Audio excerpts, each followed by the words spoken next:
A couple more people this week, not Thanksgiving, huh? Mm-hmm. How do you think Charlie did last week? I thought he did a really good job. You know, he took advantage of his opportunity. He had one kick that he was able to make, which was big for us, and then he hit a really good ball on the onside kick. So I'm proud of him. I'm excited for him. And as I told him, you know, there was a whole lot of intrigue, and especially, you know, the Ireland and all that sort of stuff, and all that was neat and great. And, you know, really that part, like I had a talk with him yesterday, like that's over. You know, like he had a chance to go and enjoy that, but now we're on to Tampa, we're on to his next kick, and he just got to stay humble, stay hungry, and keep developing and going and do a good job that way for us. You talk about, you know, how he had to work through all the technical aspects of learning to be a kicker. Mm-hmm. With things as specific as an onside kick, which obviously we probably had never done before he started kicking, like how hard is that to learn to do that precisely? You know what, that was actually the easier thing for him. And his background in being able to kick the ball, and actually, you know, that was kind of like a natural swing the way we got the ball there and got it to spin for him. So that was the easy part. You know, I think our jobs as coaches is figure out what our players do best and then try to utilize that to our advantage and not try and ask them to do things that they don't do well. And throughout the season, we practice onside kicks on Friday and on Saturday, and, you know, we do it in training camp. And that was something he did really well. So we kind of, once we knew Charlie was going to be a kicker, we changed what we were going to do on Friday if that situation came up, and I wanted to take advantage of what he does well. So is that sort of practice week leading up to the first time you kicked that style of onside kick, hanging out the tee, kind of a spinner, or is that something that actually That is, we had done different types of spinners, but the way that we had it leaning on the tee and angled that week was the first week that he had done it in front of me. You know, I know they practiced stuff on their own all the time, but that was the first time I had seen it. What was it about that specific style of kick that was right for that moment? I just think that's what he felt best about, being able to execute and getting us a good kick that was going to go 10 yards and give us a chance to recover it. And, you know, as he explained to me in like his Gaelic football, that was a natural swing of the way the ball was. Like he felt really good about it. And so I said, let's go with it. Did you feel like you had maybe one of the better punting performances this past weekend than you've had over the course of the year? Yeah, listen, I thought Kai, he did a good job for us. Directional was good. We still are working to try to improve a couple of them. Like the first one wasn't exactly where we wanted, but his hang time was really good. And then a couple of the other directions were good. And we're still trying to get his hang time to improve a little bit. But I thought that he performed well, and I really thought that our coverage did a really good job. Specifically, you know, Ike and Mike, our two gunners, both really performed well and covered for him. So I thought that was a combination of everything that we're trying to do, put it together. And again, we're just trying to grow every week. And I think he bounced back in a good way, because I didn't think he punted the ball well the game before that, and he came back and punted much better for us. On the kick, the operation time, it seemed like it got off pretty quick. How would you kind of grade that? On the field goal. Oh, his operation time was fine. Yeah, it was where we wanted to be, under 1-3. Is that something that varies from kicker to kicker, or are you able to kind of get that pretty consistent? Like how difficult is that to get in time? Yeah, I think that that's kind of from college all the way through. That's what they need to speed up to get their operation to be. I think that's kind of universal. You're looking for 1-3 or better. So those guys are trained that way, and they know that when they go and kick in the offseason. And some guys are quicker than others, and you're talking about, you know, hundredths of a second. But that kind of has to be the standard, or else you start running into problems where that block corner has a chance to get there because the operation's taking too long. Did Charlie's familiarity with having already done the new dynamic kickoff play a role or show up at all in sort of the competition for the kicking opportunity? I think that helps, but I don't know that played a specific role, because in the competition, you know, like even with Cade being here now, like Cade did a good job in his kickoffs as well. So.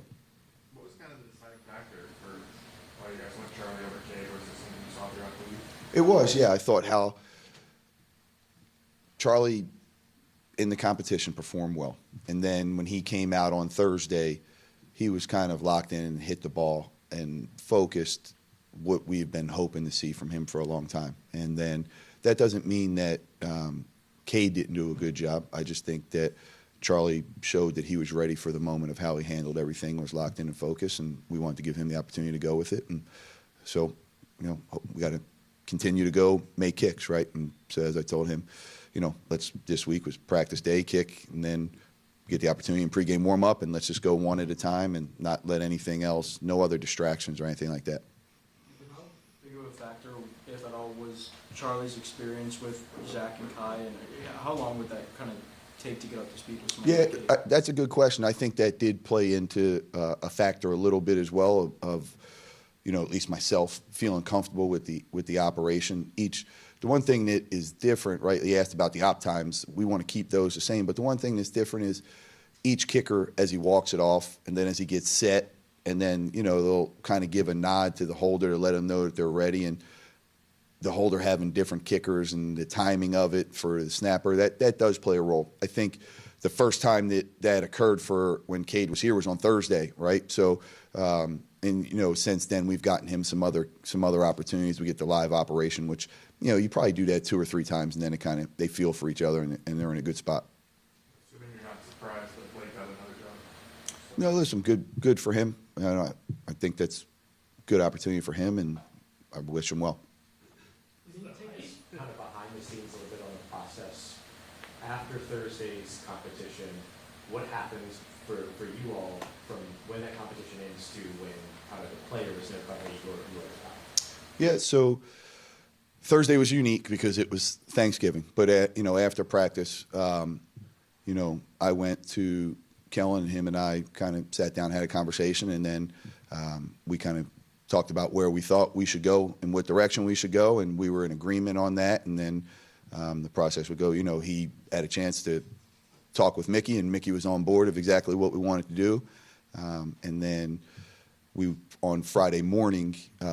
When I had a staff meeting, and we made the final decision, and then I called both guys up to my office, had a chance to just tell them, and that's kind of how that goes.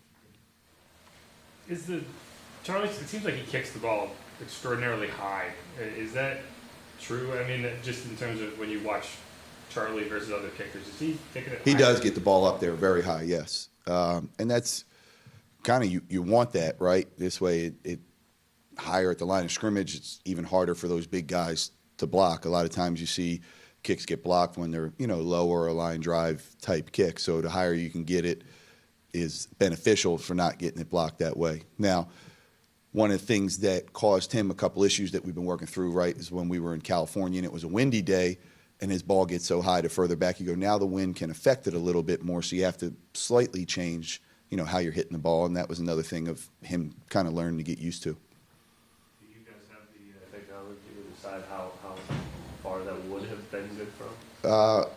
Honestly, they probably do. I would have said 70, and that's just me looking at it and that sort of deal. And so I'm sure somebody does, but in the grand scheme of things, as long as it clears the crossbar for us and goes in, we're happy. You make it 66 in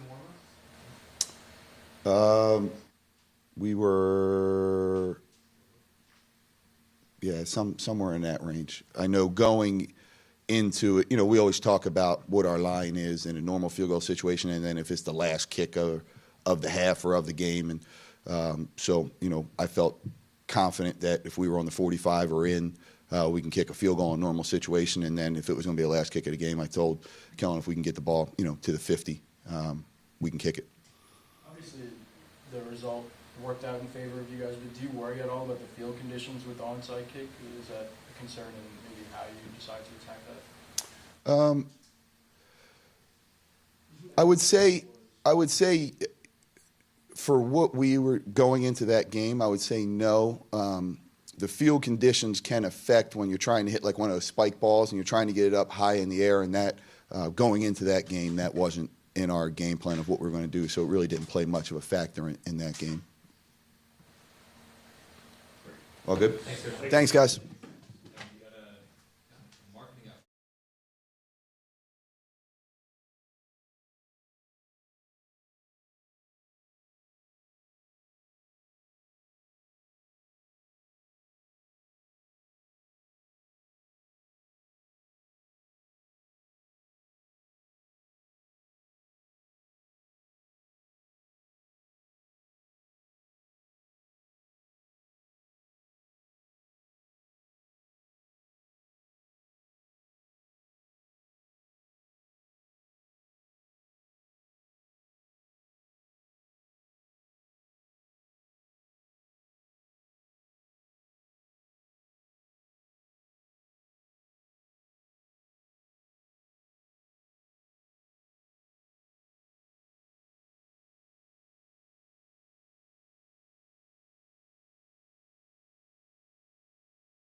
Good. I'm aware, but Mike and I have been fans. Yeah. I'm a hot tamale guy. Yeah.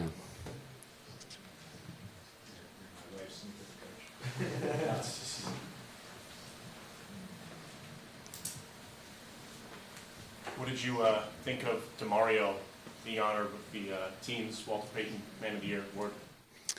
My first thought is just so deserving.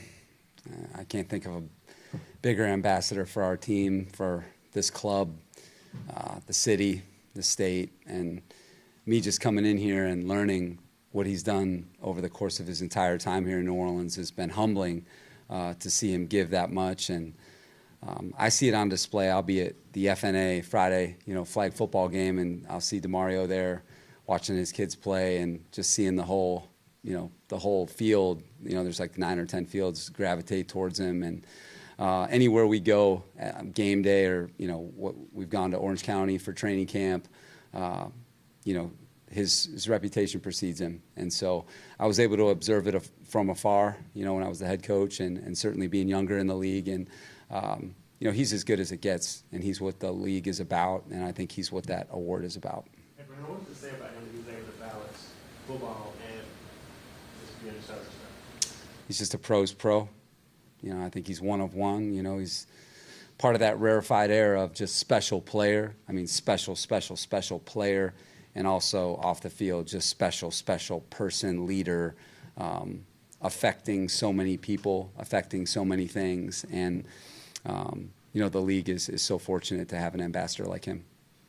Jerome not playing in 2024, what made you guys want to see what he had left back in the spring? And is there any part of you that just went back to the initial evaluation when you first drafted him those years ago? Yeah. How does that come? Definitely. What you just said is what we did. And, when we drafted him, we had a real vision for what he was going to become.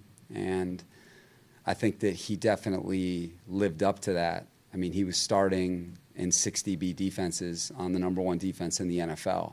And when he got hurt, I mean, that was a tough thing for us because he was playing really, really well. And so there was a big future ahead of him there. And, and then I left, to go to the Chargers. And, what happened to him is what happens sometimes in the NFL is he got some injuries and just kind of, got lost there a little bit and then had to go play on a bunch of other teams. But, I know the player that we evaluated coming out, and sometimes you just need a second chance at it, and go into the right fit. And I think this team, our organization, starting with Mickey and, Jeff and that staff with the personnel department, I think that they felt good about him, what they knew about him going to other places. And then I certainly gave him my perspective. And when he came in here, he was hungry, he was humble, and, he's performed exactly like he did back then. And so we're glad we have him. What was kind of the evaluation? I know you're not going to Yeah, at Utah, number 1, their defense was incredible that year. They were number 2 in the country defensively. They had 9 seniors drafted off that defense, including Blackman. And, he had outstanding cover skills. They play a lot of man-to-man. So you saw him play a lot of man-to-man. He was really good in the box, tackling. And then at the Senior Bowl, he played in the deep part of the field and did a really nice job playing deep. And I've got a lot of respect for Kyle Whittingham and Morgan Scalley, that group of guys. And, we needed a safety. We really only had 2. We had John Johnson and Taylor Rapp, and John was coming off a shoulder injury. So we just felt like he had a lot of flexibility playing star or money, too. We kind of had that vision for him. And that's what he did for us. As a rookie, he was the starting dime money and a backup safety for us. So, we're just, glad that he's with us. He's provided us a lot of depth. He's doing well on special teams. And, he's part of a good DB culture right now. What did you make of Kool-Aid's chase down, 4th down last week? Man, just a great trigger play by him. I think he knew the run was coming. And so I think he saw the formation and knew that there was going to be an opportunity for him to attack the edge. And then, when that edge shortened, he went for it and then made a really good open field tackle. But I thought you saw his instincts on display and his play recognition, which I think is a couple of his top qualities. And I think you saw it on the interception too, kind of in the same way. Knew exactly what was happening with the route, was able to play off that into the deep part of the field, come off that, kind of two-man combination there into the boundary and show his ball skills. So, very instinctive play, and I think he had real playmaking in the game. Is that like the kind of instinctive mental side is this game? Is that one of his strengths? I mean, obviously the size, speed, all that stuff there. Otherwise, he's not a second round pick, but you see like good out of that area. Absolutely. I think being the environment that he came from with Coach Saban, he was trained really well. I know that Nick really trusted him to the fullest. I mean, he started as a freshman in a very pro-style defense, and one of the top comments that came out of Nick's mouth was his ability to operate the complexity of the tools that DBs have to work with when you're operating stacks, bunches, motion adjustments. He said that Kool-Aid's going to be able to do that at a top level, and I think that he's put that on display in his first 2 years as a pro. And as a play caller and as a defense, when you can have your corners operate like that, with that level of trust, it allows you to have more layers in your defense. And so from a scheme perspective, I think he allows us to play more things. And then his concept recognition is I think outstanding for a corner, which is going to get him closer to more plays. So we're glad we have him, and he's playing better and better as the season goes on. Yeah, on the other side, you've seen Quincy's ball skills play out at this level where you kind of envision when he gets drafted on that. Yeah, in that same way, for sure. We felt like he had some of the top ball skills at corner last year in the draft, and our personnel people did a great job of painting him in the draft. And then we, as coaching staff, taking a look at all his all-star game stuff, all his personal workout stuff. We went to see him live. And so I think that we really felt strongly about him. And then in training camp, as you guys saw, he made a bunch of plays during training camp right off the get-go that I thought validated that, sort of belief. And then since he's gotten into the fire as a starter for us, I think he's put it on display too. So thought that play against Miami was that was a quality catch there by him. And, and again, he's improved from a fundamental standpoint, from a technique standpoint. He's playing with more confidence, and usually with more confidence comes more playmaking. I know you often reference like basketball stuff, but I remember saying in the draft that he grew up like playing center field. Yeah.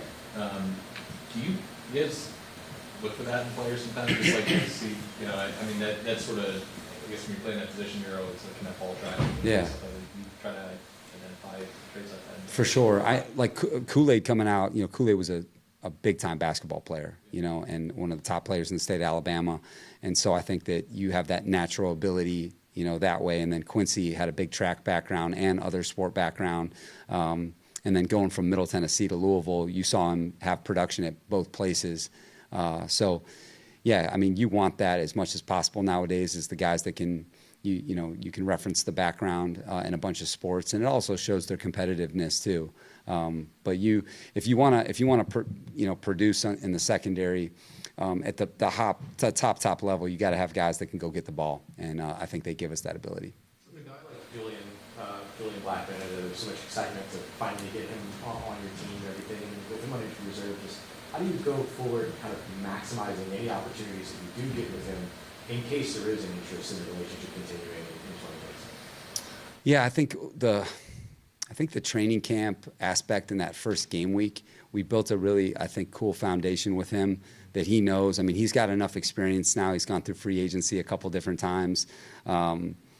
I think he knows what's out there, and these guys are always going to do what's best for them, but I think they know that we're a quality option, and I think that he knows that he was headed towards a big season. I think the way that he played in that first game, it was such a quality performance, and and I think that he knows how that felt and he knows how that looked, and certainly there's a lot of time between now and that decision. But I think that he also saw our organization, what it means to be a Saint, and seeing, our ownership and personnel department, playing for Kellen as well. So, I'm glad we got him. What do you make of the depth you try to have at that position? Just given lacking research now, Snickers on injured report today, the entire retired. You can't have enough depth in this league. You gotta go find as many good players as you can. And it's never over. You got to keep onboarding good players too. And I think our coaching staff has done an outstanding job. I think when you talk about Terry and Grady, Peter Genta, Robert Blanton, that group in the secondary, I think that they've done a really good job of cross-training these guys and making sure that they're continually developing throughout the season. I think you saw in the preseason, everybody got the quality and the reps. And so you need to develop that for a long NFL season, especially at, linebacker, safety, those, kind of car crash positions at times. So I think we've been able to display that depth, and we're going to need to continue it throughout this last stretch of the season.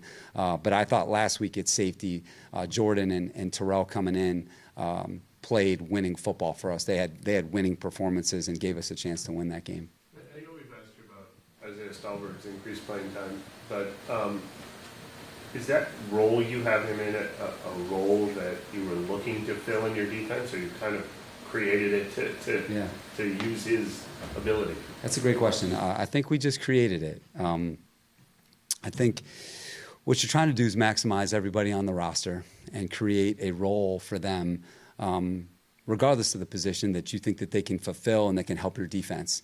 And we felt like on third down, we were looking for some speed. We were looking for some pass rush ability that could really, I think, give us another dimension, give us some hybrid quality.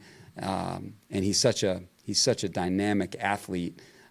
We felt like it would pair well with the other guys that we had, and certainly on third down, it's such a key down. It's an important down, and we felt like his skill set really fit. But there's other examples, too, of our defense that I think have given someone that's maybe it's a small role, but it's an important one. Maybe not in the same way of a third down. It could be for a run-stopping play. Could be kind of like what Chris Rump does for us at times. But I think that's what playing team defense is about. And I think, again, when I talk about the depth, you need it for matchups and you need it for attrition, in a long season. With Baker and the shoulder injury, have you... Last week against the Cardinals, is there any level of maybe he's playing a little differently with the injury? I wish it were true. I wish it was slowing him down. But Buda Baker's got a free run on him last week, and Buda's one of the top players in the league, and Baker's able to get out of trouble still. He had a really good performance last week. I didn't see a dip, in his performance, and that's what makes him such a special quarterback, is that he's going to play with a ton of guts and will, his team, and he's going to be out there if he can. So I didn't see it. I didn't see it with him throwing the ball either, because he had a couple throws in that game that were, kind of textbook Baker throws. So, he's a tough customer, So if it's bothering him, he's doing a good job of hiding it. Is that something you would look for, just generally speaking, like if someone is dealing with something, just if you're trying to find any potential advantages? Oh man, we're trying to find every inch we can. Trust me. But with him, it's hard because he's going to play. He's going to go for it, and that's what makes him such a good player. Is he's going for it, and he's going to do whatever he can to help his team win. Apologize for not knowing the numbers off the top of my head. It seems like Stutzman's played a little bit more lately. Is that? Has he just been earning more time, or is this kind of part of your plan to just introduce him more? I think he's earning it. And I think that's a compliment, because I think Pete is playing really well too. I mean, I think Pete's played solid the whole year. But I just think Danny's, anytime he's gone in the game, good things have happened for us. And we're just going to try to continue to play the guys that earn it. And right now we've got kind of a cool thing going at linebacker. And we're going to try to continue to feature that, because all of them are doing important jobs for us. And as long as they keep producing and playing the right way, then we're going to continue to try to play them. Amongst the players? Yeah, so you have DeMario, and then there's a gap. And in terms of space and time and experience. And then you have Pete, who has got a ton of experience, who started and played a ton of games. And then you've got a bunch of young guys. And so those two guys have really led the way. And then you've got this eager group of guys behind them, Stutzman, Jalen and Isaiah, who are learning to be just like those guys. And I think I've seen the impact those two have made on their professionalism and their ability to improve, knowing that they were in that same spot once. DeMario was a backup linebacker once, Pete was a backup linebacker once. And, showing these guys what it takes to eventually become, somebody that can be depended on, to start and play meaningful minutes in this league. So I think Pete Sermon and Adam Gristic have done a great job with that group, and I think their play, speaks for itself in terms of the development and then the overall production.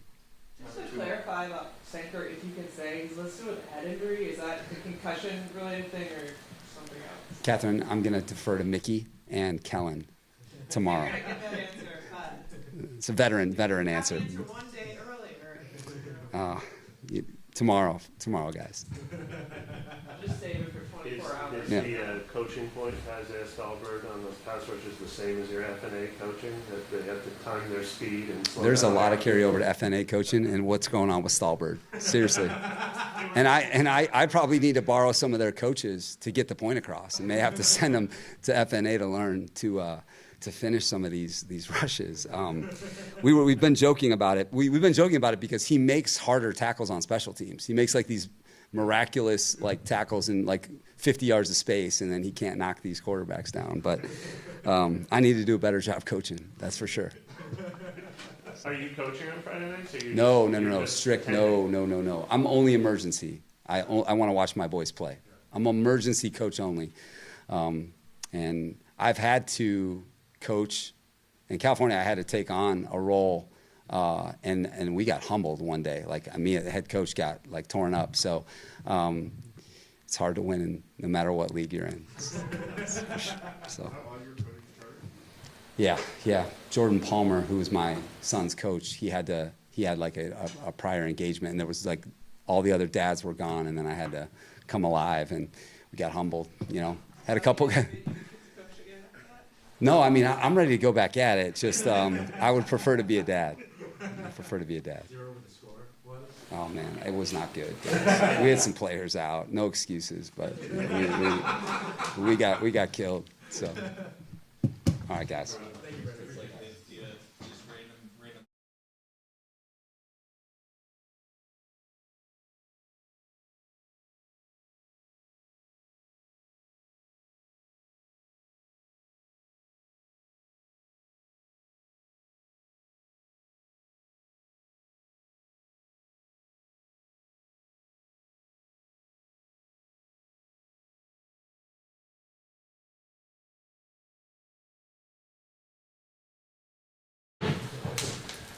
Have you ever coached FNA?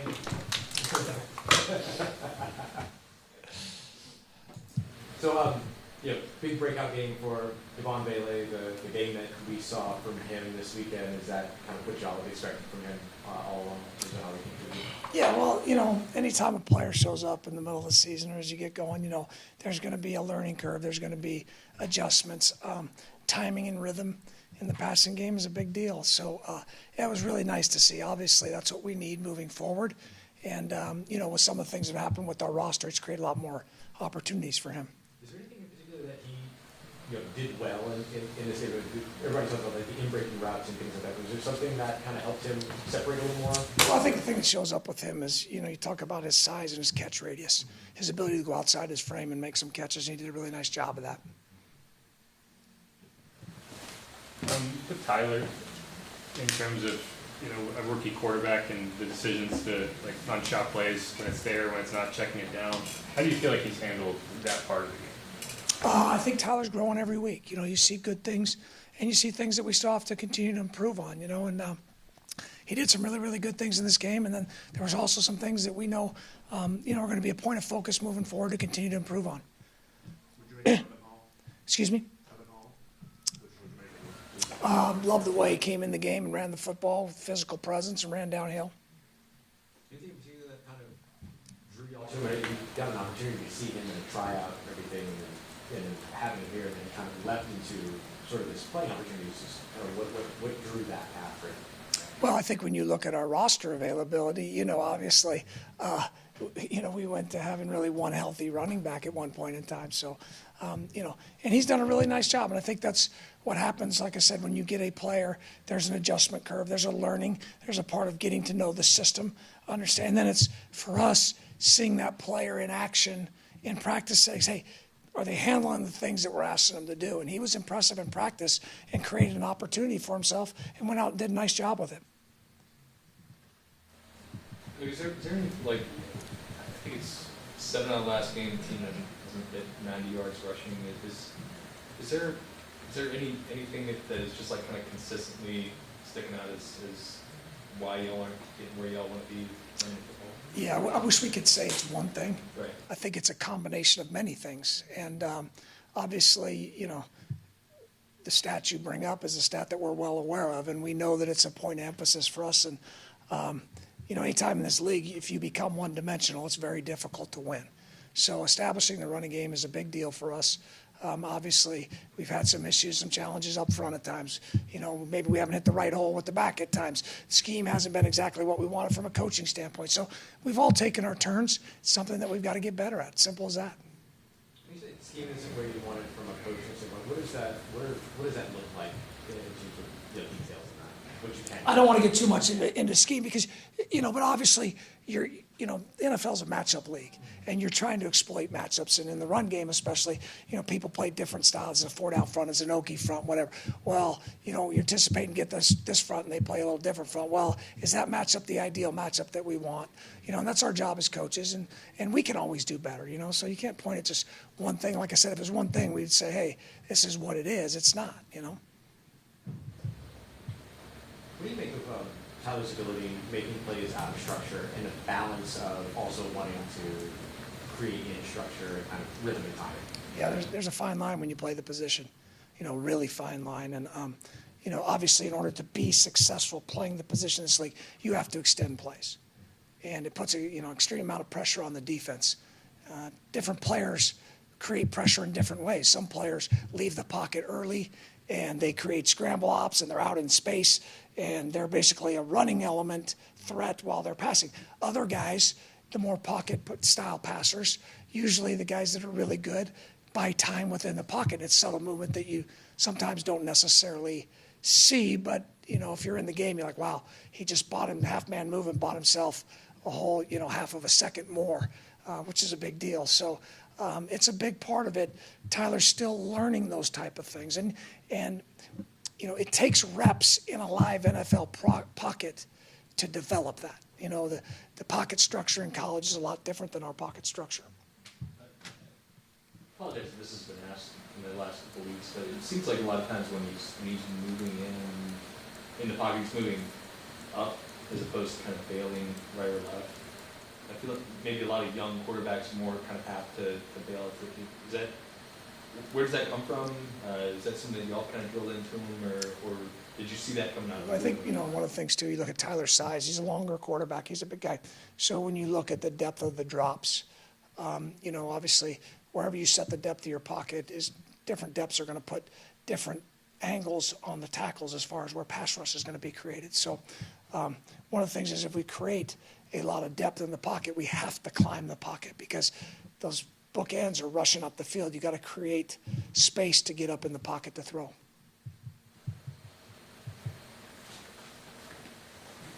I like it. Thanks, guys.